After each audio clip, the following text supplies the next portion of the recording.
The realm of AI ethics, how do you balance the need for innovation with the responsibility to prevent biases and discrimination? What do you think, Rahul? Human beings don't have a very good record of being ethical.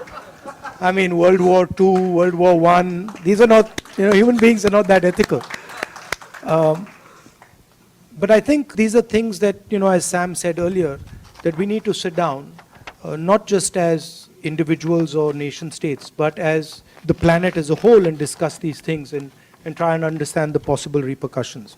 I mean, these type of technologies have existed before. There is a precedent. It's not, AI is not, the first time a technology is dangerous. Nuclear weapons, for example, are an example that were very dangerous and were sort of managed reasonably effectively.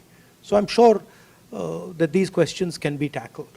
I think we should be optimistic about things like AI, and also what you mentioned, we should be realistic. I mean, I'm also not entirely convinced that it's going to transform the world completely and everything's going to go upside down. So I think there's a little bit of balance that is required in when you look at these things.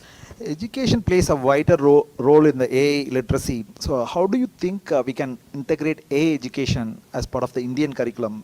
Maybe if you become the Prime Minister of India in 2024, what skills you think India should prioritize for future generations?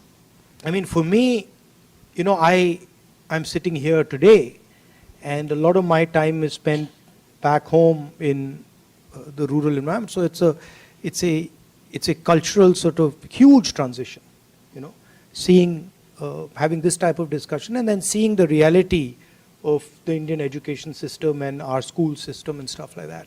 I think on the higher education side, on the engineering side and the technical side, our education system is reasonable. It's good. And it's competitive with any other, top economy of the world. I think where a lot of work needs to be done is the sort of primary education, the secondary education, education for poorer people, weaker sections of society. I think that's where a lot of focus needs to be put. And then also I feel that India needs to think about production and manufacturing and the type of skills that go into production and manufacturing, which frankly we haven't paid as much attention as we should, and I think is almost as critical as the services.